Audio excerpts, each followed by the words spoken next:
عليه وعلى آله وأصحابه الكرام الفاتحة. أعوذ بالله من الشيطان الرجيم. بسم الله الرحمن الرحيم. الحمد لله رب العالمين الرحمن الرحيم مالك يوم الدين. إياك نعبد وإياك نستعين. اهدنا الصراط المستقيم صراط الذين أنعمت عليهم غير المغضوب عليهم ولا الضالين. بسم الله الرحمن الرحيم. الحمد لله رب العالمين. وصلى الله وسلم على سيدنا محمد وعلى آله وصحبه أجمعين. Alhamdulillah, selamat bertemu dalam pengajian kita pada pagi ini. Sebagai menyambung perbincangan berhubung dengan para malaikat, beriman dengan para malaikat. Hari ini kita habiskan atau bincangkan seterusnya nota kita itu, yaitu kita baru sampai ke muka surat 3.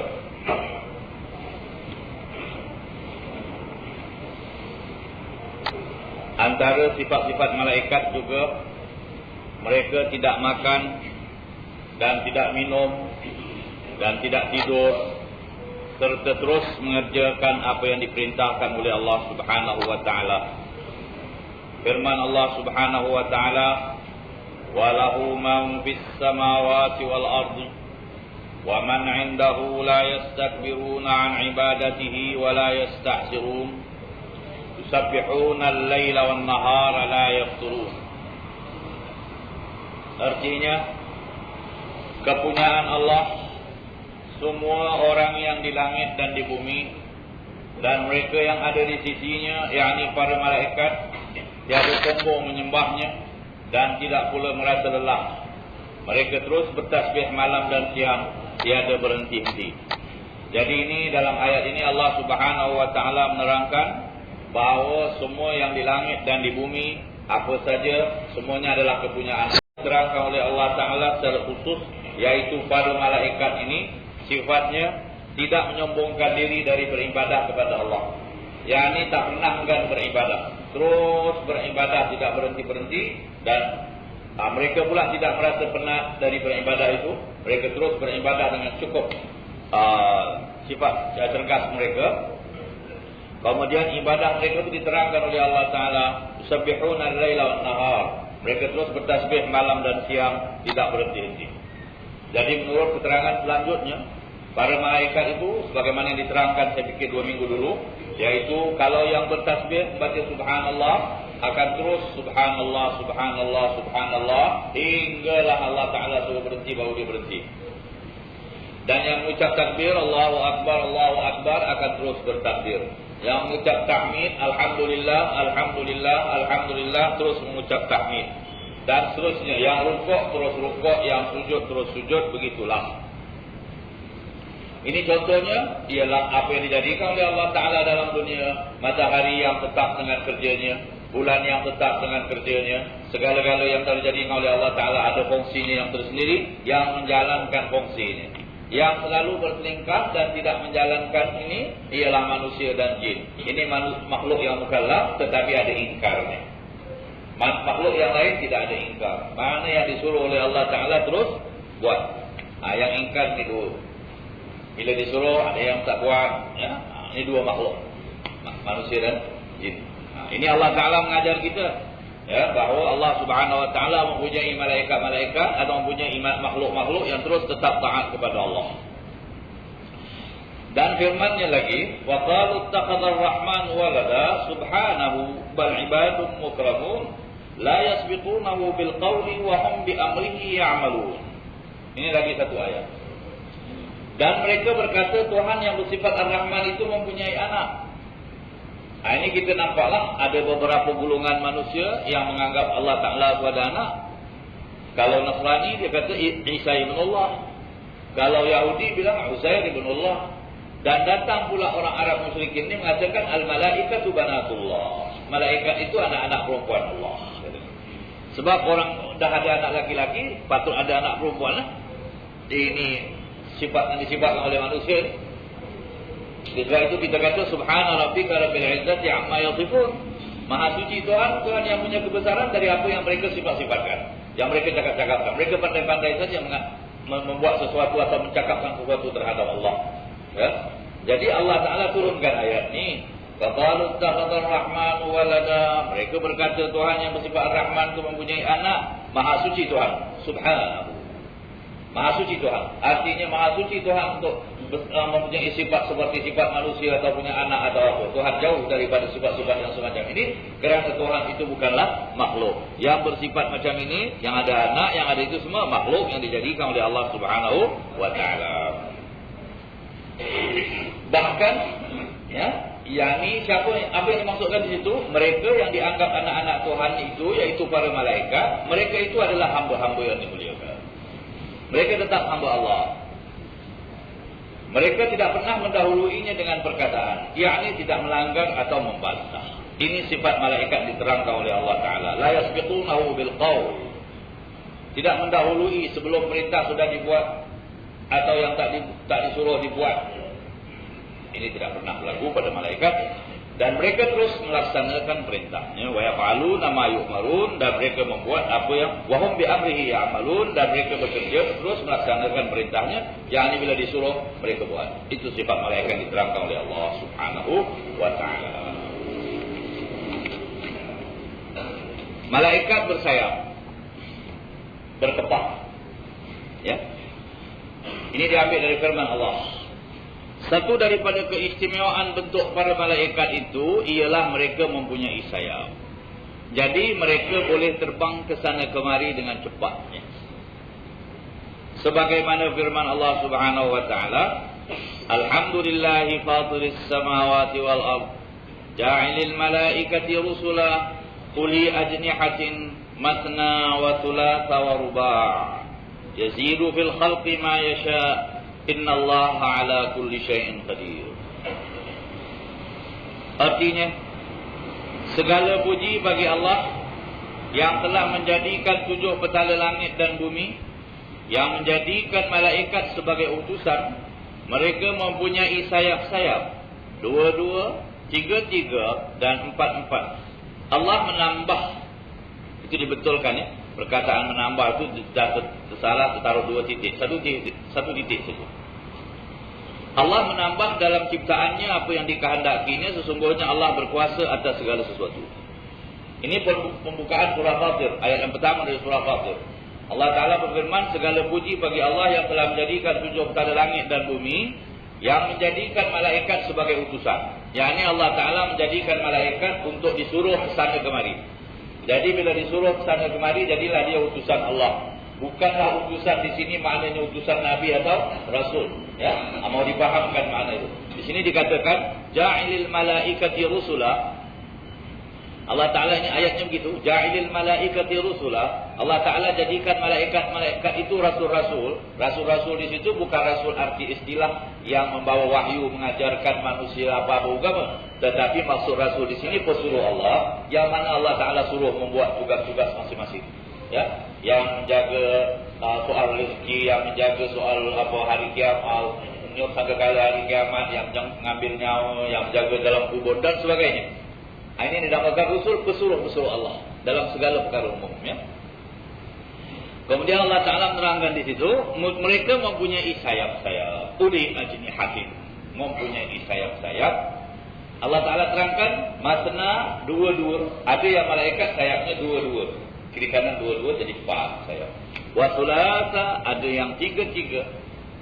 Dan wa ruba' ada yang 4. 4 sini, 4 sana. Dan ini yang diterangkan di dalam Al-Quran. Kemudian sudah sabit daripada Nabi SAW bahawa Nabi telah melihat malaikat Jibril itu dengan 600 sayap. 300 sini, 300 sini. Itu yang sabit dalam kisah Isra dan Mi'raj, yang mana bila Nabi SAW berjalan daripada Baitul Maqdis, daripada Masjidil Haram sampai Masjidil Aqsa, Baitul Maqdis, diiringi oleh malaikat Jibril, Mikail dan 1 malaikat lagi. 3 malaikat yang iringi. Itu mengikut kisah Islam. Ya. Jibril, Mikail, Israfil, dan Jibril ini mengiringi Nabi SAW terus dan sampai ke Masjidil Aqsa, sudah berjumpa dengan para Nabi di sana, kemudian naik ke langit. Langit yang pertama, yang kedua, ketiga, keempat, sampai ke Sidratul Muntaha. Sampai kesempatan antara alam nyata dengan alam ghaib. Dan sampai di situ, Nabi diperintahkan naik. Dan malaikat Jibril tidak diperintahkan. Bila Nabi SAW diperintahkan naik sendiri, jadi Nabi bertanya, kenapa Tuhan tidak sama-sama? Sudah mengiringi sepanjang jalan. Kata malaikat, saya punya kebenaran setakat ini saja. Ini maqam maklum bagi kami. Sampai sini kami tidak ada izin naik ke atas. Dan Tuhan telah diizinkan naiklah. Dan dari sinilah ulama mengambil kesimpulan bahawa Nabi Muhammad semulia-mulia makhluknya, hatta atas malaikat Jibril sekalipun, kerana derajatnya lebih tinggi. Kemudian Nabi naik, Nabi nampak malaikat Jibril tinggal di bawah itu, paling besar bentuknya itu yang Nabi kata aku lihatnya dengan 600. Dan jadi maknanya masa berjalan tadi bentuknya kecil, bentuk biasa. Masa mengiringi Nabi. Bila Nabi dah naik, nampak dari bawah begitu besar sekali. Dan itu dalam satu riwayat, artinya Nabi melihat malaikat Jibril dalam bentuk yang paling besar itu dua kali lah. Satu kali masa Mi'raj ini, dan satu kali sebelum itu, yaitu bila Nabi SAW dapat wahyu yang pertama, Iqra' bismi rabbikal ladzi khalaq, 5 ayat. Kemudian lepas itu wahyu putus, tak turun. Malaikat Jibril tak turun. Jadi Nabi rasa tak sedap. Kenapa malaikat ini tak turun? Mau terima wahyu lagi. Tunggu tak datang. Jadi pada satu hari itu Nabi keluar. Nabi fikir nak pergi ke Gua Hira. Barangkali malaikat Jibril ini menunggu di Gua Hira. Nabi keluar dari rumahnya, pergi ke Gua Hira. Tiba-tiba ternampak malaikat Jibril duduk di atas kursi antara langit dan bumi, bentuknya dalam paling besar sekali, di satu kawasan di Jiyad, Makkah. Duduk atas kursi. Nabi Muhammad rasa takut, balik ke rumah, ambil selimut. Malaikat Jibril pun datang ke rumah, bawa ayat, ya ayyuhal muddathir, hei orang yang berselimut, qum fa'anzir wa rabbaka fakabbir. Itulah turunnya ayat surah Al-Muddathir. Yani Allah Ta'ala telah mengaturkan hal ini supaya Nabi berselimut, dan ayat itu yang berkenaan dengan berselimut itu akan diturunkan kepada Nabi, yaitu wahyu yang kedua. Itulah yang Nabi lihat, bentuk yang paling besar dulu. Satu kali itu dan satu kali Isra' dan Mi'raj. Dan cerita Ya Ayyuhal Muddathir ini diriwayatkan oleh Imam Bukhari radhiyallahu anhu. Ya, dalam hadis Bukhari disebut ayat Ya Ayyuhal Muddathir, hei orang yang berselimut, qum, bangun, fa'anzir, beringat, wa rabbaka fakabbir, Tuhanmu hendaklah disebut keagungannya, wa thiyabaka fatahhir, pakaianmu hendaklah dibersihkan, wa rujza fahjur, perkataan yang keji atau perbuatan yang keji hendaklah ditinggalkan. Jadi ulama mengatakan ayat yang kedua inilah yang menyuruh Nabi mula memberi ingat. Ayat yang pertama turun yaitu Iqra' bismi rabbikal ladzi khalaq, khalaqal insana min 'alaq, Iqra' rabbukal akram alladzi 'allama bil qalam 'allamal insana ma lam ya'lam. Itu belum lagi memerintahkan Nabi berdakwah. Itu hanya perasmian Nabi sebagai Nabi dan Rasul. Perintah dakwah ayat yang kedua. Ya ayyuhal muddathir, hei orang yang berselimut. Ini Allah Ta'ala dah aturkan ayat ni, sudah sebabkan pula Nabi berselimut. Ini kerana ada hikmat dari ayat ni. Ya ayyuhal muddathir, hai orang yang berselimut, qum, bangun, fa'anzir. Maknanya kalau kamu sudah ditugaskan menjadi Nabi dan Rasul, dan kamu sudah ditugaskan untuk menjalankan dakwah, jangan berselimut. Mesti bangun, janganlah rehat, jangan apa semua, ini kerja tugas ini. Itu dia punya hikmat katanya ayat ni. Ya ayyuhal muddathir, qum fa'anzir, bangunlah dan berjalankanlah tugas. Oleh sebab itu katanya orang-orang yang bekerja sebagai pendakwa, sebagai apa ni semua, tidak kenal penat, tak kenal lelah, kerana ini tugas daripada Allah Subhanahu wa Ta'ala, terutama pada nabi-nabi dan rasul-rasul. Ya. Jadi yang kita nak ambil tadi pengajaran daripada ayat Ya Ayyuhal Muddathir itu ialah menunjukkan bahawa Nabi telah melihat malaikat Jibril dalam bentuk yang paling besar, 2 kali. Jadi jangan pula inilah orang-orang kafir ni bila mendengar ini, kata zaman dulu dah digambarkan malaikat bersayap terbang kemari sana kemari. Misalnya orang Melayu pun ada ini pari-pari lah, ni apa semua, ada yang ini yang terbang-terbang ni. Itu tak ada kena-mengena dengan malaikat. Itu khayalan mereka sendiri. Malaikat tidak pernah siapa yang nampak. Dalam bentuk yang asal, dan siapa yang nampak. Makhluk gaib yang lain. Jadi sehubung dengan percayakan kita pada malaikat, kita bincangkanlah sedikit makhluk yang lain, maknanya yang gaib lainlah, makhluk gaib yang lain yang kita tak nampak. Sehubung dengan percayakan malaikat, kita juga percaya kepada adanya beberapa makhluk yang lain yang tidak kelihatan, yaitu iblis, jin dan syaitan. Kerana berita tentang mereka ini juga telah tersebut di dalam Al-Quran. Kita tidak boleh nafikan adanya makhluk-makhluk yang gaib yang kita tak nampak. Gaibnya seperti malaikat, tetapi sifat-sifatnya tidak seperti sifat malaikat. Tiga ini sudah sabit, yaitu iblis. Iblis ialah makhluk yang pertama menderhaka kepada Allah, dijadikan daripada api, dan diberikan keutamaan untuk menjadi pemimpin malaikat pada satu masa. Dan pada masa dia jadi pemimpin malaikat itu, dinamakan dia, atau namanya yang memang diberikan, Azazil. Azazil. Jadi Jibril, Mikail, Israfil, Israel, Azazil. Cuma Azazil ni dari api. Yang Jibril, Mikail, Israfil ni semua dari cahaya, dari nur. Yang ini malaikat, yang ini jin. Tetapi dia ni pernah diberi keutamaan masuk dalam kalangan malaikat dan jadi pemimpin pula. Tetapi oleh sebab unsurnya itu, unsur api yang memang ada unsur-unsur menyombongkan diri, itulah bila diperintahkan oleh Allah Ta'ala malaikat sujud kepada Adam. Wa idh qulna lil malaikati isjudu li Adam fasajadu illa iblis aba wastakbar. Apabila kata Allah Ta'ala, ingatlah apabila kami berkata kepada para malaikat, tunduklah kamu, sujudlah kepada Adam, sujudlah semua illa iblis aba wastakbar. Dia enggan dan dia menyombongkan diri, wa kana minal kafirin, dan jadilah dia daripada golongan orang yang kafir. Pada mulanya orang yang telah ibadah kepada Allah, ya, ibadah kepada Allah, tapi dia punya ibadah itu dijadikannya sebagai sebab untuk menyombongkan diri. Bila Allah Subhanahu wa Ta'ala menyuruh malaikat semua tunduk, termasuk dia lah, semua tunduk, dia tak nak tunduk. Kemudian Allah Ta'ala bertanya kepada dia, ya iblis, ma mana'aka alla tasjuda idza amartuk. Hai iblis, apa yang menahan kau, apa yang menghalang kau bila aku perintahkan kau supaya tunduk, kau tidak tunduk? Qala ana khairun minhu, khalaqtani min narin wa khalaqtahu min tin. Apa jawabnya? Saya lebih baik dari dia. Saya lebih baik dari dia. Cakap Arabnya ana khairun minhu. Oleh sebab itu ulama mengatakan perkataan ini paling bahaya. Janganlah ada orang, siapa-siapa pun, janganlah bilang saya lebih baik dari sepulang. Jangan.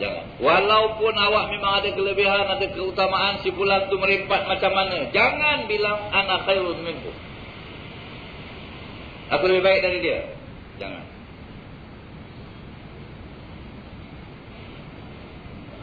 Serah pada Allah Subhanahu wa Ta'ala. Perkataan ini berbahaya.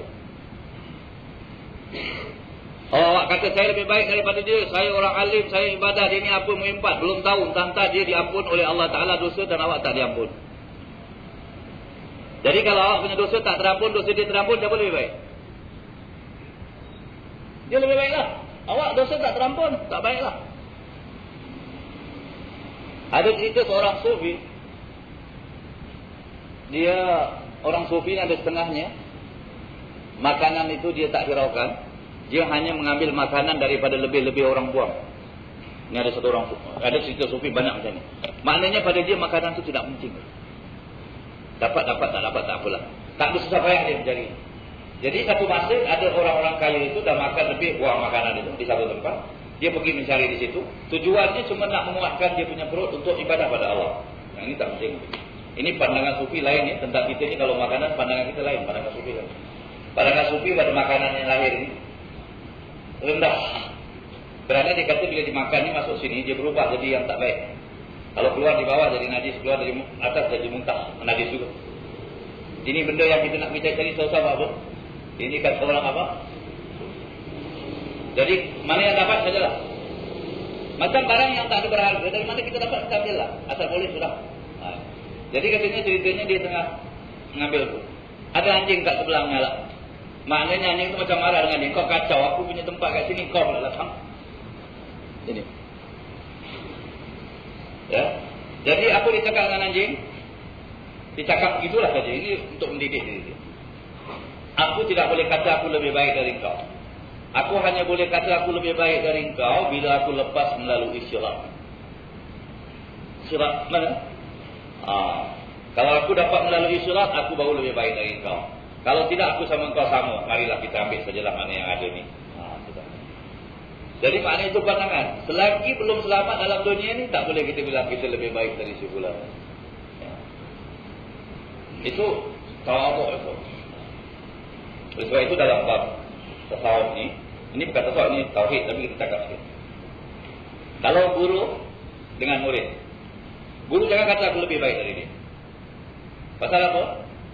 Aku kalau buat salah dosa lebih besar, dia kalau buat salah dosa tak besar dosa aku. Jadi aku sudah lebih baik dari dia. Murid dengan guru pula kita boleh kata aku lebih baik dari dia. Pasal apa? Dia lebih pandai dari aku. Dia anggap jadi masing-masing tidak bilang lebih baik dari yang lain. Orang tua tidak bilang aku lebih baik dari kau. Orang tua dah banyak dosa, orang muda mesti kurang dosa. Jadi masing-masing kalau dalam sufi jangan bilang lebih baik daripada yang lain. Cari kesalahan, keburukan diri. Dengan itu tidak sombong. Yang bilang lebih baik itu apa? Dia tak nampak dia punya kesalahan, dia nampak kesalahan orang. Itu sebab dia bilang aku lebih baik. Jadi tak sah bilang. Kalau awak rasa aku lebih baik dari dia, astagfirullahalazim. Tak apa dia punya kebaikan yang aku sudah. Mana kita tahu? Tuhan yang nilai. Ini untuk diri. Dengan inilah kita tidak takbur, tidak sombong. Tapi kebanyakan itu mana? Aku lebih baik, aku punya jasa, aku. Kau tak tahu apa orang dapat. Kau punya perbuatan belum tahu Tuhan terima ke tidak. Orang lain punya perbuatan, bagi Tuhan terima. Jadi penilaian kepada Allah, kita khusyuk dan tawakal. Inilah iblis, dia kata aku lebih baik dari dia. Pasal kau jadikan aku dari api, kau jadikan dia dari tanah. Apa dalil? Apa bukti? Apa keterangan yang api lebih baik dari tanah? Kasih keterangan. Sebab orang bila nak cakap mesti ada keterangan. Apa dalil? Apa dalil api lebih baik dari tanah? Tak ada dalil. Tak ada bukti. Semua sama-sama makhluk Allah. Yang api pun makhluk Allah, yang tanah pun makhluk Allah.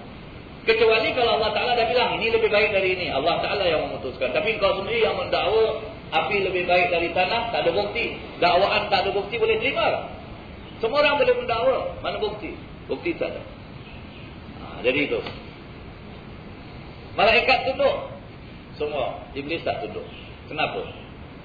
Sebab malaikat bila tunduk sujud itu menjunjung perintah Allah. Menjunjung perintah Allah. Menjunjung perintah Allah dengan tidak mempersoalkan siapa mereka dan siapa Adam. Padahal mereka dari cahaya. Adam dari tanah. Ya. Mereka mulia. Lebih mulia dari malaikat. Dari manusia. Itu nanti kita akan bincangkan. Ya.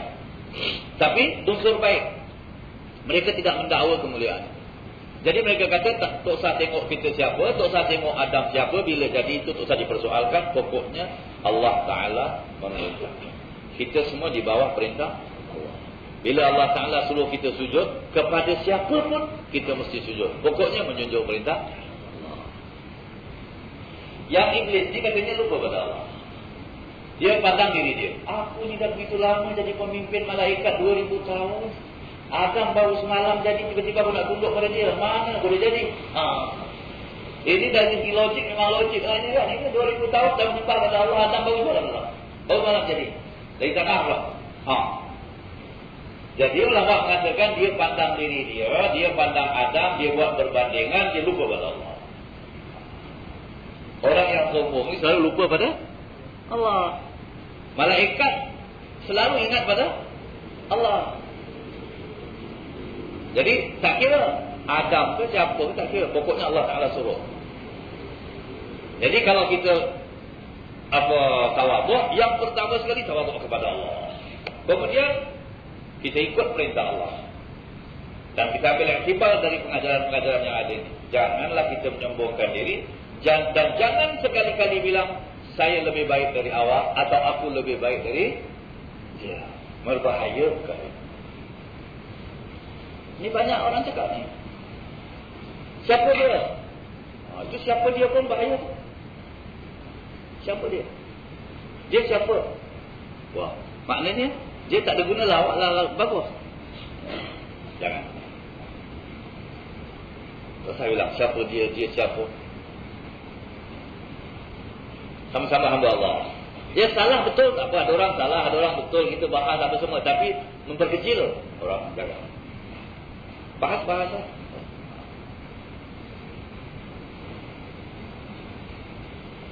Dan kita boleh cakap, mereka pun pandai, kita pun ada pengetahuan. Itu tidaklah sama macam siapa dia. Ya? Misalnya Imam Hanafi radhiyallahu anhu, bila memberi fatwa, ada pula sedikit perselisihan antara ulama Imam Hanafi dengan ulama yang lain di masa dia. Pernah orang mengatakan, ya Syekh, ya Maulana, ya Imam, ini ada fatwa-fatwa begini. Kata Imam Hanafi, itu fatwa mereka, ini fatwa saya, mereka pakar-pakar dan kami juga pakar. Sama lah. Tidak kata, dia orang siapa? Mana dia orang tahu? Aku sedang, ini sombong. Jadi, itu pengajaran daripada ulama-ulama kita banyak. Jadi itulah perkara itu. Oleh sebab iblis ini sudah menyombongkan diri, kena nyaklah dia. Dinyakkan. Dihalau dari barisan malaikat, dikeluarkan dari rahmat Allah, diturunkan dari syurga, tidak dibenarkan masuk syurga lagi. Sebab itu dinamakan dia iblis. Iblis itu maknanya yang ternyak, yang terkeluar. Iblisa min rahmatillah. Dinyahkan, disingkirkan daripada. Ini macamlah kita tengok misalnya kita raja-raja bila menderaga, nyah kau dari sini, keluar dari tanah halau, masuk penjara, masuk apa semua. Begitulah Allah Ta'ala mengeluarkan malaikat iblis dari barisan malaikat. Kemudian ada satu golongan namanya jin dan ada satu golongan namanya syaitan. Iblis ini ada kelebihan, keistimewaan yang diberikan kepadanya, dia belum mati lagi. Sampai hari kiamat baru dia nanti mati. Kemudian daripada bangsa iblis inilah, daripada keturunan iblis ini datangnya jin. Itu ada khilaf sikit antara ulama. Sama ada jin itu sudah ada dulu, kemudian iblis satu daripada jin dimasukkan dalam bagian malaikat. Itu ada satu pandangan. Ataupun dari iblis inilah turunnya jin. Itu ada dua pendapat. Ada sebahagian ulama mengatakan iblis dari jin. Maknanya jin sudah ada, iblis dia dilantik untuk menjadi daripada bangsa jin jadi itu malaikat. Dan ada pula yang mengatakan iblis menurunkan semua bangsa jin. Dan apa makna jin ini?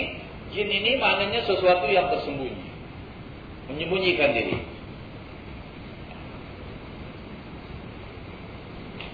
Yang dapat menyembunyikan diri. Kita kata orang halus, orang apa? Orang halus tak nampak ini. Jin lah ya. Itu asal makna jin. Dan kita tidak boleh nampak jin. Sebab Allah Ta'ala dah sabitkan dalam Al-Quran menerangkan innahu yarakum huwa wa qabiluhu. Dia dan orang-orangnya dan kaumnya nampak kepada kamu min haitsu la tarawnahum, sedang kamu pula tidak dapat melihatnya, kata Allah. Dalam doa kita satu, Allahumma innaka sallatta alaina aduwan basiran bi'uyubina muttali'an ala sarairina. Allahumma fa'ayishu minna kama ayashu min rahmatik wa qaddishu minna kama qannatahu min jannatik. Ya Allah, Engkau telah kuasakan atas kami musuh kami yang nampak kami punya kecelakaan, yang dia tahu sifat-sifat kelemahan kita dan tahu pula cerita-cerita rahsia-rahsia kita. Dia nampak kita, kita tak nampak dia. Ini musuh ni dahsyat betul. Dia nampak kita, kita tak nampak dia. Dia pula tahu ini kita punya rahsia, kita punya kelemahan. Inilah musuh yang telah ada pada kita. yang Allah Ta'ala sudah kuasakan. Ini semua dengan perbuatan dan kuasa Allah, dengan hikmat nak meninggikan derajat manusia ni. Ada perjuangan ni. Malaikat tak ada perjuangan. Tak ada perjuangan artinya melawan hawa nafsu. Tak ada, sebab malaikat tak ada nafsu. Dan iblis dan syaitan tak goda malaikat. Tak boleh goda malaikat terpelihara. Manusia boleh tergoda. Jadi kita berdoa kepada Allah, ya Allah, putuskanlah harapannya dari kita sebagaimana engkau dah putuskan harapan dia dari engkau. Iblis dah putus harap dari masuk syurga. Putus harap daripada masuk dapat rahmat. Ya Allah, kau putuskan harap dia dari kami. Maknanya dia cuba nak buat apa terhadap kami. Putuskan harapnya sebagaimana kau telah putuskan harap dia dari rahmatmu. Itu kita punya doa aja kepada kita. Ya? Satu daripada doa yang Nabi SAW ajarkan. Itu jadi jin itu. Ya? Jadi jin ini berbeza dengan manusia. Cuma setakat kita tak nampak dia. Ya? Tapi dia makan minum, beranak, berkahwin, ada jantan dan ada jin. Ada laki-laki, ada perempuan, jin. Malaikat tidak. Malaikat tak makan, tak minum, tak tidur, tak ada perempuan, tak ada jantan, tak ada laki-laki, tak ada perempuan. Jin ada. Cuma makanan jin, ya, apa makanannya? Makanan jin ialah tulang-tulang itu. Ya. Dan Nabi SAW telah mengingatkan kepada kita, janganlah dibuat apa-apa kotor-kotoran, dikotorkan tulang-tulang itu, kerana itu makanan saudara-saudara kamu dari bangsa jin. Ya. Cuma yang apa namanya, ada khilaf antara ulama, sama ada jin itu makan tulang itu begitu keras-keras, ataupun diubahkan benda itu kepada dia jadi satu macam benda yang lain, atau diperlembutkan. Itu perkara rahsia, kita tak tahu. Tapi pokoknya jin tulang itu makanan saudara kita dari bangsa jin. Sama ada dia berubah dengan lain cara atau tidak, itu terserah kepada Allah. Ya? Itu tak usah kita herankan, kerana kejadian mereka memang berbeza dengan kejadian kita. Contohnya, kita dengan haiwan. Ada benda-benda yang kita tak boleh sentuh, tak boleh pegang, tak boleh makan pun, haiwan boleh makan dengan senang. Daun-daun berduri, haiwan makan. Kucing makan ikan, tak kira tulang, tak kira apa, senang dia makan. Kita tak jaga. Berbeza lah, ini kejadian berbeza. Dan jin makan tulang-tulang ini katanya. Kemudian, sudah sabit, ada jin jantan, ada jin betina. Sebab ada tafsiran mengatakan bila kita nak masuk tandas, kita baca Allahumma inni a'udzubika minal khubuthi wal khaba'ith. Pengertiannya, khubuth yang keji-keji yang jantan, khaba'ith yang keji-keji yang betina. Jadi mereka katakan jin jantan dan jin betina yang keji. Sampaikan ulama-ulama kita dah tahu hukumnya. Orang laki-laki nak kahwin dengan perempuan jin, boleh tak? Ada bab nikah, kita belajar tu ada. Apa hukum? Macam mana dia punya akad nikah? Macam mana dia disebutkan, cerita saja lah. Wallahualam ada ke tidak. Saya tak tahu sama ada saya dah cakap ke tidak. Dulu saya ada seorang sahabat, dia lebih tua dari saya lah. Saya dah tinggal. Dia tukang ubat. Ya, tukang ubat. Dia ada isteri, tapi dikatakan isteri dia bangsa jin. Wallahualam. Dia ada rumah dia ada dua bilik, satu rumah tu, ya. Satu bilik, satu rumah terbuka, semua orang boleh keluar masuk. Dan satu tu tak boleh. Dia keluar pun dia mangga. Wallahualam. Tapi orangnya orang kepercayaan, orang baik. Dia jadi kawan. Katanya istrinya jin, wallahualam. Jadi siapa-siapa kalau ada minat nak kahwin dengan jin ke apa ke, kita tak tahu. Tapi manusia boleh pakai. Cuma dia nak datang ke tidak, kita tak tahu. Okay. Dan syaitan. Yang sebenarnya iblis, jin dan syaitan ini satu keturunan. Cuma syaitan ini yang kufur, yang liar. Itu makna syaitan. Orang Arab kata tasyaitan. Jadi liar dia, jadi jahat. Mengacau, menggoda, itu syaitan. Dan syaitan ni bukan saja bangsa manusia, tetapi bukan saja bangsa jin, bangsa manusia pun ada syaitan. Sebab itu Allah Ta'ala kata syayatinul jinni wal ins. Syaitan-syaitan manusia, syaitan-syaitan jin dan manusia. Syaitan manusia ini maknanya bangsa manusia yang kerjanya menggoda orang, mengacau orang, menyusahkan orang, buat bahaya pada orang. Ini syaitan kan. Tapi syaitan manusia. Yang syaitan jin ini dah biasalah yang kita tahu lah yang mengacau kita. Jadi tiap-tiap orang tu ada syaitannya yang tersendiri. Sampai Nabi SAW berkata, Inna syaitan yajri fi ibni Adam majrat dam. Syaitan itu lari atau berjalan di dalam badan anak Adam mengikut perjalanan darah. Fatayyitu majariyahu bil ju'. Sempitkanlah perjalanannya dengan banyak berlapar. Bila kita banyak berlapar, syaitan punya perjalanan sempit. Kita banyak makan, banyak tidur, ibadah kurang, zikir kurang, syaitan subur dalam badan. Sampaikan seorang sahabat Nabi bertanya pada Rasulullah. Bila Nabi mengatakan tiap-tiap orang ada syaitannya, sahabat itu bertanya, bagaimana Tuhan ya Rasulullah? Nabi kata, saya juga ada. Tetapi Allah Ta'ala telah menolong saya. Syaitan itu sudah jadi Islam di bawah ta'aluk saya. Dia menyuruh saya semua dengan kebaikan. Tidak menggoda saya, tak apa menggoda. Dan begitulah juga Nabi-Nabi yang lain. Syaitan itu sudah diarahkan oleh Allah. Sebab semua makhluk Allah, semua di bawah arahan Allah. Jadi tidak menggoda lagi. Tapi bahagian dalam badan anak Adam itu ada bahagian syaitan. Itu dinamakan hazzaz syaitan. Semua orang ada. Nabi Muhammad sudah dicabut bahagian itu dari ini. Ini dalam rawi katanya, wa naza'u rawi mulut ya, wa naza'u minhu hazzaz syaitan wa mala'uhu bil hilmi wal ilmi wal yaqini wal irfan. Naza'u minhu hazzaz syaitan. Bahagian yang syaitan boleh mengacau itu dicabut daripada para nabi-nabi dan rasul-rasul. Kalau misal contoh kata misalnya ular. Ular itu kan bisa. Tapi bila dicabut dia punya bisa racun dia tu dia punya satu apa? Alat dia kan ada satu anggota dia yang dicabut ni orang tahu lah cabut ni. Dia punya racun. Bisanya dah tak ada lagi, tak bahaya lagi. Tak ada apa-apa lagi kan godaannya. Jadi syaitan tu gitu juga. Bila dicabut dia punya bahagian itu tidak bahaya lagi. Itu bagi Nabi, bagi kita dia tetap berbahaya. Dan kita manusia ni ada dua rakan. Di badan kita ada dua. Rakan baik dan rakan buruk. Rakan baik, malaikat. Ada malaikat yang mengamal kita dalam diri. Dan syaitan. Bertelagalah. Jadi, kalau orang tu banyak tidur, banyak makan, tak ada ibadah, tak ada apa, dia kawan syaitan sajalah. Yang malaikat ni ada kat dalam. Kalau dia banyak ibadah, kawan malaikat lah. Syaitan dia pula. Mana? Ya.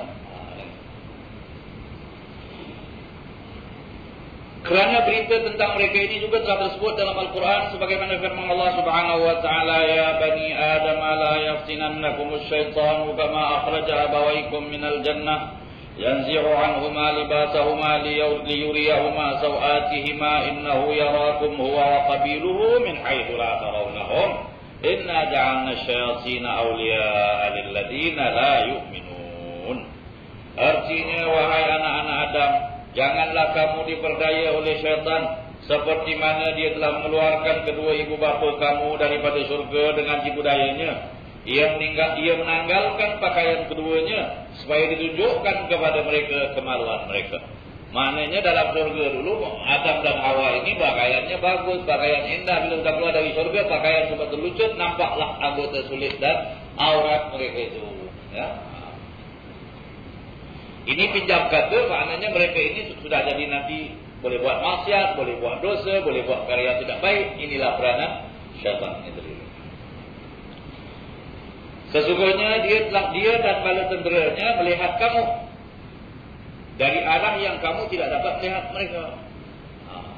Jadi maknanya syaitan dan iblis boleh nampak kamu, turunan jin semua boleh nampak kamu, kamu tak boleh nampak mereka. Sesungguhnya kami jadikan syaitan-syaitan itu pemimpin bagi orang-orang yang tidak beriman. Kalau orang yang beriman kepada Allah, Allah Ta'ala lah pemimpin mereka, melindungi mereka. Firman Allah lagi, wa idh qulna lil malaikati isjudu li Adama fasajadu illa iblisa aba wastakbara wa kana minal kafirin. Jadi tadi ayat di atas itu kita nak ambil perkataan syaitan itu ada. Di sini nak ambil perkataan iblis aba wastakbara. Artinya ingatlah ketika kami katakan kepada para malaikat, sujudlah kamu kepada Adam, maka semuanya sujud kecuali iblis, dia enggan dan berlagak sombong dan termasuklah dia ke dalam golongan mereka yang kafir. Firman Allah Subhanahu wa taala, "Wal janna khalaqahu min qablu min naris samu."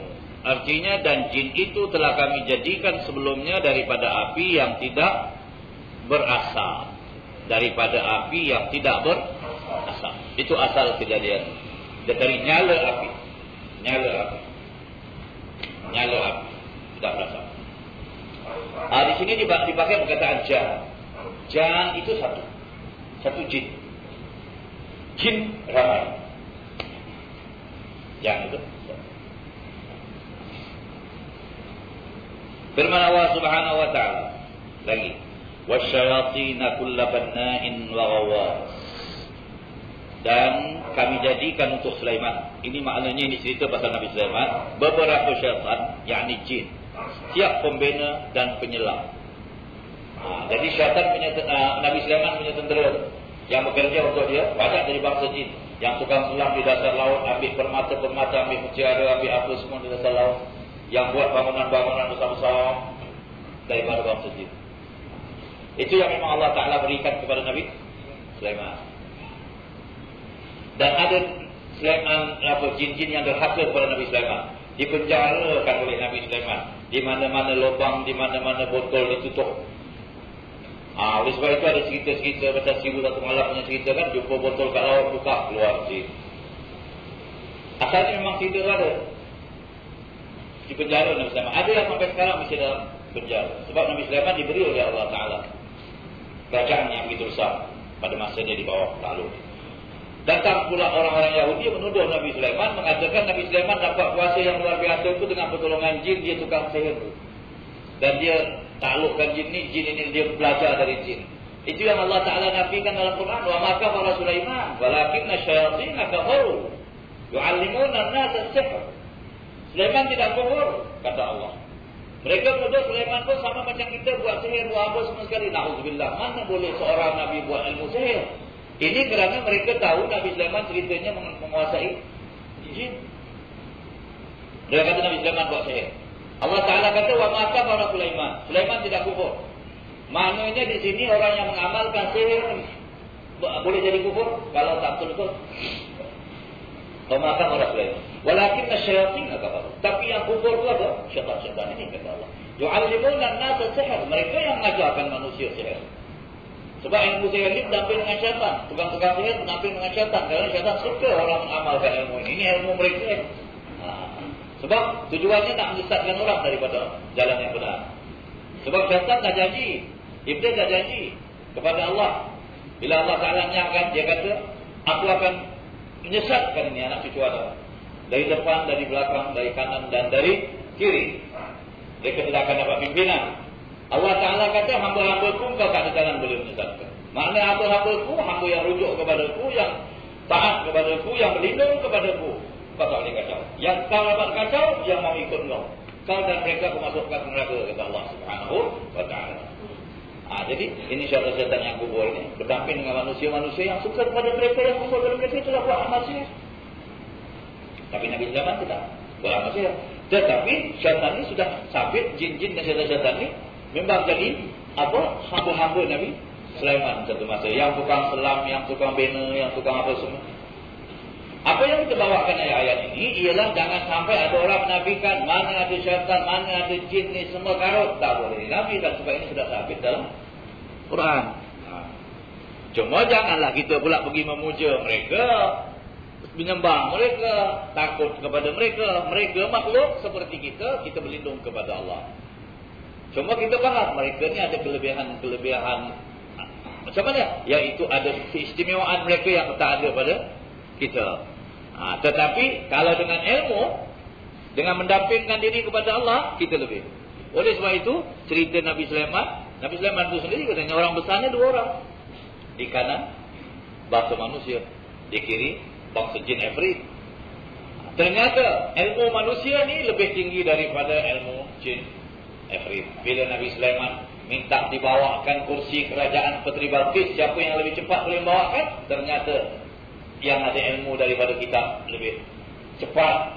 Jadi ulama mengatakan jin tidak lebih dari manusia dari segi ilmu, dari segi mendampingkan diri kepada Allah. Tapi dari segi perkara-perkara magic luar biasa, sihir ni, mereka lebih lah. Ini sihir-sihir ni tu. Tapi mereka tentu kalah dengan ayat-ayat Allah kalau kita berlindung kepada Allah. Kesemua jin dan syaitan serta iblis adalah satu keturunan daripada bangsa jin. Iblis adalah asal mereka. Anak cucunya yang dinamakan syaitan itu adalah yang liar, jahat dan kufur. Yang dinamakan syaitan yang jahat dan kufur. Ya. Adapun jin yang belum menjadi syaitan yang menggoda, ada yang beriman dan ada yang kufur. Hal ini telah diterangkan oleh Allah Subhanahu wa taala dalam suratul Jin ayat 1 hingga 15. Dalam Al-Quran ada satu surah namanya Suratul Jin. Ayat 1 sampai 15 ini menerangkan satu peristiwa di mana jin telah mendengar apa yang diturunkan kepada Sami'na Qur'anan 'ajaba yahdi ila rusdi fa amanna bihi wa lan nusyrika bi rabbina ahada wa annahu ta'ala yaddu rabbina mattakhadha sahibatan wa la walada wa annahu kana yaqulu safihuna 'ala Allahi shatata wa anna dhananna an lan taqula al-insu wal jinnu 'ala Allahi kadhiba وأنه كان رجال من الإنس يعوذون برجال من الجن فزادوهم رهقا وأنهم ظنوا كما ظننتم أن لن يبعث الله أحدا وأنا لمسنا السماء فوجدناها ملئت حرسا شديدا وشهبا وأنا كنا نقعد منها مقاعد للسمع فمن يستمع الآن يجد له شهابا رصدا وأنا لا ندري أشر أريد بمن في الأرض أم أراد بهم ربهم رشدا وأنا منا الصالحون ومنا دون ذلك كنا طرائق قددا وأنا ظننا أن لن نعجز الله في الأرض ولن نعجزه هربا وأنا لما سمعنا الهدى آمنا به فمن يؤمن بربه فلا يخاف بخسا ولا رهقا وأنا منا المسلمون ومنا القاسطون فمن أسلم فأولئك تحروا رشدا وأما القاسطون فكانوا لجهنم حطبا. Jadi kalau kita tengok Al-Quran, Allah Ta'ala menceritakan cerita cakap-cakap orang-orang yang kafir pun Tuhan ceritakan. Misalnya cakap Fir'aun, Tuhan ceritakan dalam Quran. Cakap orang-orang yang saleh, cakap Nabi-Nabi pun diceritakan dalam Quran. Dan cakap jin pun diceritakan dalam Al-Quran. Yang ini ayat 15, ayat 1 sampai 15 ni Allah Ta'ala menceritakan cakap-cakap jin. Tapi firman Allah daripada Allah datangnya menceritakan. Ini dinamakan hikayah. Allah menghikayahkan cakap jin. Itu maknanya di situ. Katakan ya Muhammad, telah diwahyukan kepada aku bahawasanya sekumpulan jin telah mendengar. Yakni mendengar apa? Mendengar Al-Quran. Lalu mereka berkata, sesungguhnya kami telah mendengar Al-Quran yang menakjubkan. Inna sami'na Qur'anan 'ajaba. Quran yang menakjubkan. Yakni mereka heran bila mendengar Al-Quran. Ia memberi petunjuk ke jalan yang benar. Lalu kami beriman kepadanya dan kami tidak akan mempersekutukan Tuhan kami dengan sesuatu. Jadi ini jin yang telah mendengar Al-Quran beriman. Dari sini kita ambil kesimpulan, jin ada yang mukminin, ada yang beriman. Tak dapat dinafikan lagi sebab ini Al-Quran. Sebab mereka kata kami beriman. Jadi sekumpulan yang mendengar nafar ini, qul uhiya ilayya annahu istama'a nafar. Nafar ini artinya sekumpulan, beberapa orang.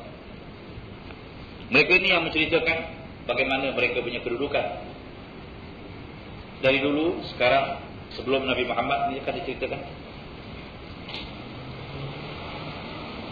Saya ulangi ayat yang kedua itu pengertiannya. Ia memberi petunjuk ke jalan yang benar, lalu kami beriman kepadanya dan kami tidak akan mempersekutukan Tuhan kami dengan sesuatu. Yang ini pengakuan orang-orang ini, jin-jin ini, mukminin. Dan sesungguhnya maha tinggi kebesaran Tuhan kami. Dia tidak beristeri dan tidak beranak. Kita tak tahulah ada jin Kristen mungkin. Dia ikut salah. Dia percaya ada anak tak? Sebab dia ni dengan manusia tidak ada beza. Cuma kita tak nampak saja. Dia makhluk. Yang ini mukminin, kami tahu ni Allah Ta'ala tidak beranak dan tidak beristeri. Dan sesungguhnya orang-orang yang kurang akal dari kami selalu mengatakan sesuatu yang melampau terhadap Tuhan kami. Ini yang mukmin ni berkata, banyaklah orang kami yang tidak berakal ni, kurang akal. Cakap bukan-bukan terhadap Tuhan. Dan sesungguhnya kami mengira bahawa manusia dan jin tidak akan mengatakan sesuatu yang dusta terhadap Allah. Ya.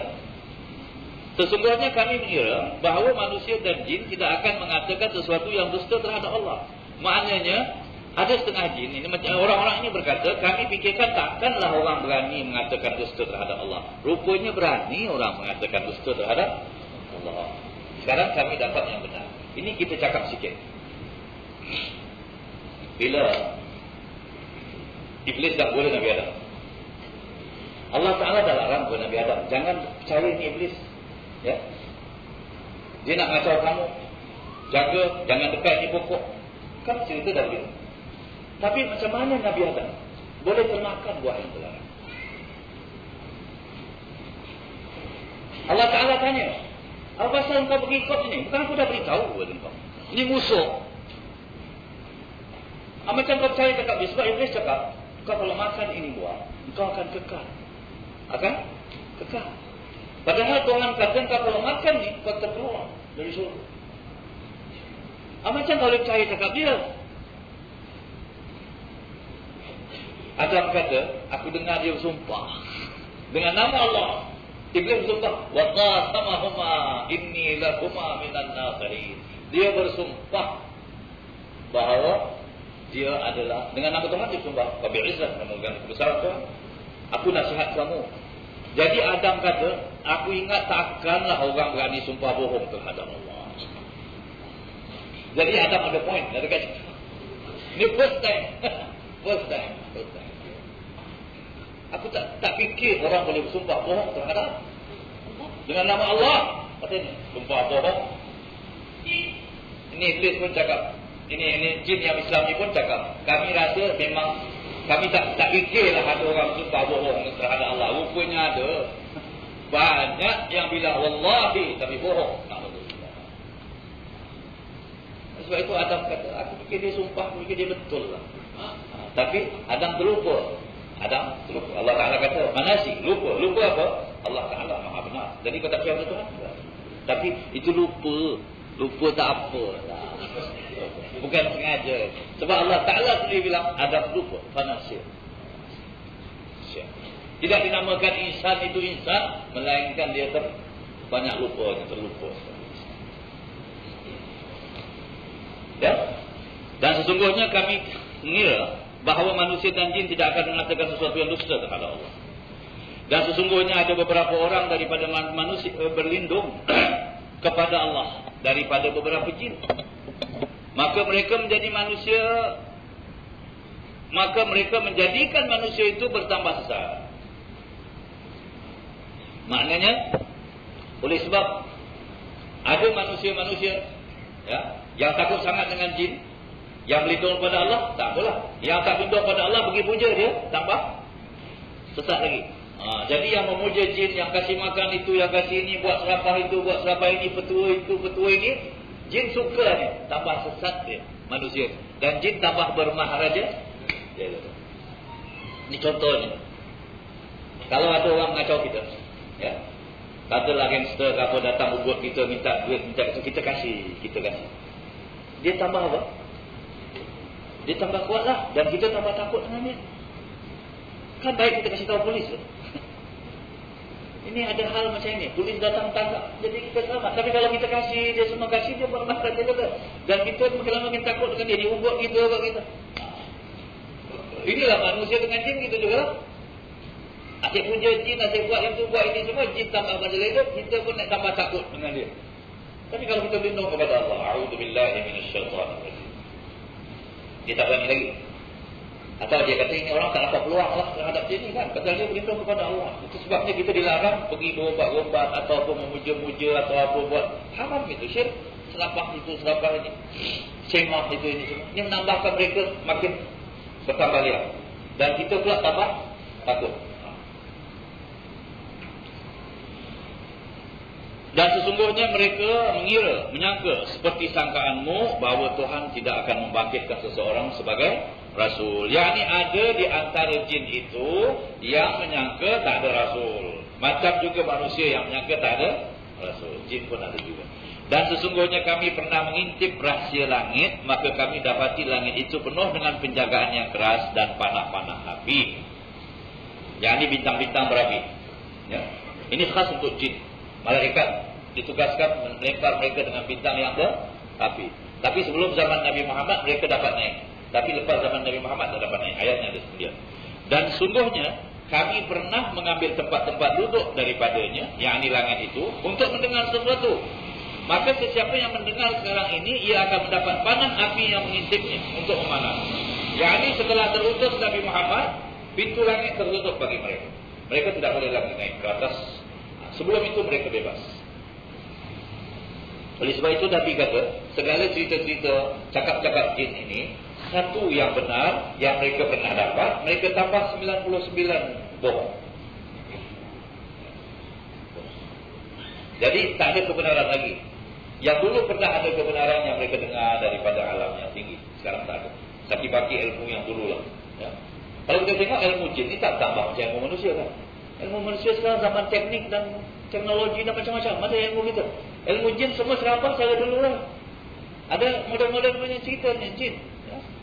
Saya dulu pakai kemenyan. Sekarang pakai kemenyan. Kenapa tak pakai perfume sekarang? Apa semua tak pakai kemenyan lagi. Semua dah modern. Tak pakai ni semua asap-asap. Ini mesti pakai tempat tinggal mereka pun apa? Bukit-bukit, busuk-busuk. Jin tempatnya di situ. Ini perubahan tempat juga. Dulu kita rumah kampung macam-macam khayalan gitu ya. Macam-macam fikiran kita. Ada jin lah, ada sampuk lah, ada langkah. Sekarang tak boleh nak langkah. Mana jin nak naik pun tak tahu lah macam mana kan. Ini. Nak talang barang pun tak boleh talang. Tak boleh apa lah. Konkret sampai bawah. Ya. Jadi berbeza. Ke atas menjadi gambar.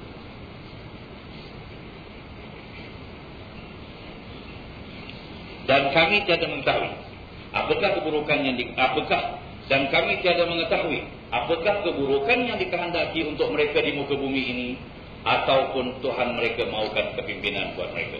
Yang ini jin melihat keadaan manusia. Mereka pun tak dapat tahu. Jadi jangan kita kata mereka dapat tahu. Jangan kita kata jin boleh tahu itu, boleh tahu ini. Jin pun tidak tahu. Sama macam kita. Sesungguhnya di kalangan kami ada orang yang baik dan ada pula yang tidak baik. Perjalanan yang kami tempuh adalah sesungguhnya di kalangan kami ada orang yang baik dan ada pula yang tidak baik. Itu berarti situ perjalanan yang kami tempuh adalah berlain-lainan. Yakni jin ada baik dan ada tidak baik. Dan sesungguhnya kami mengetahui bahawasanya kami tidak akan dapat melepaskan diri dari kekuasaan Allah di muka bumi, dan kami tidak akan dapat melepaskan diri daripadanya dengan lari. Yakni kita tak boleh lepas daripada Allah, kita akan kembali kepada Allah. Jin juga mengaku ini. Ya. Sesungguhnya kami apabila telah mendengar petunjuk, kami pun beriman dengannya. Maka barang siapa beriman kepada Tuhannya, dia tidak takut rugi dan teraniaya. Dan sesungguhnya di antara kami ada yang tunduk, yakni Islam kepada Allah, dan ada pula antara kami yang menyeleweng daripada kebenaran. Maka sesiapa yang telah Islam itu, maka mereka itu mencari jalan yang benar. Adapun mereka yang menyeleweng daripada jalan yang benar, maka adalah mereka menjadi bahan pembakar dalam neraka Jahannam. Jadi maknanya yang ada? Tak ada? Ini habis 13, ada 14, ada 15. Ya. Cari nanti cari. Tak.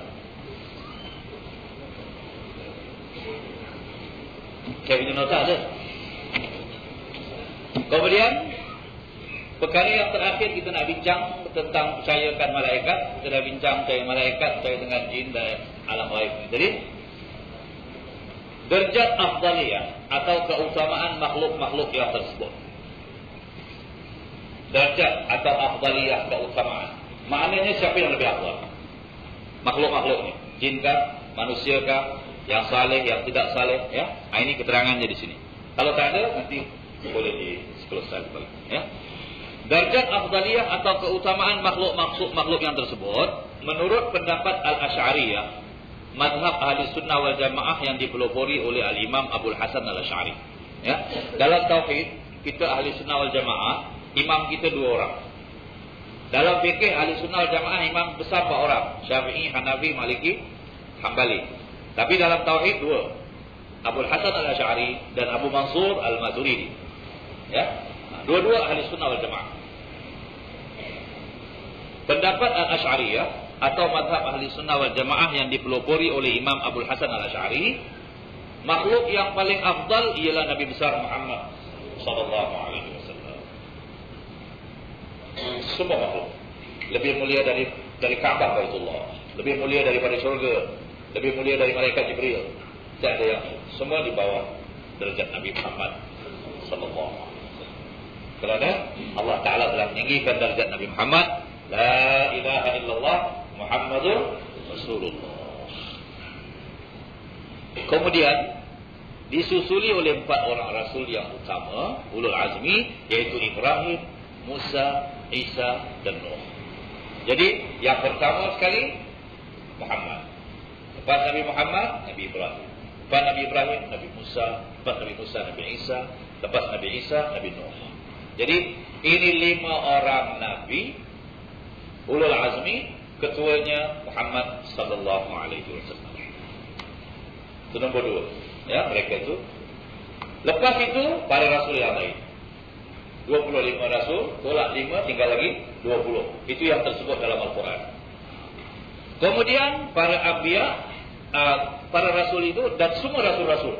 Sebab rasul-rasul ada 313 orang. Semua rasul. Yakni yang diutus oleh Allah untuk memimpin umat. Kemudian disusuli para anbiya yang bukan rasul, nabi-nabi. Lepas itu malaikat yang 10.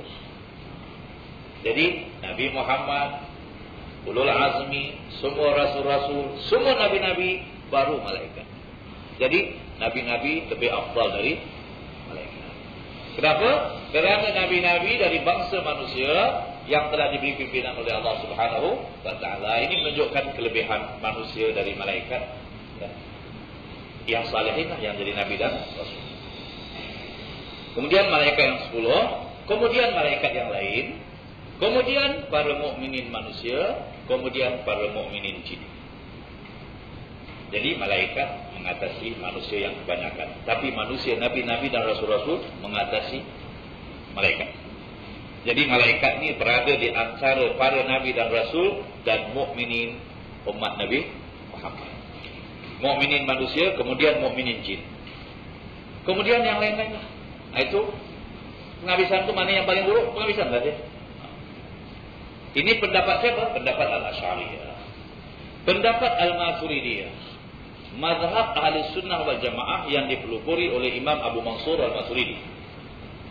Nabi besar Muhammad. Para rasul ulul azmi. Macam tadi. Para rasul yang lain. Para anbiya yang bukan rasul. Para malaikat yang 10. Para mukminin yang saleh. Ini banyak ulama mengatakan yang lebih kuat. Orang mukmin yang saleh lebih afdal dari malaikat kebanyakan.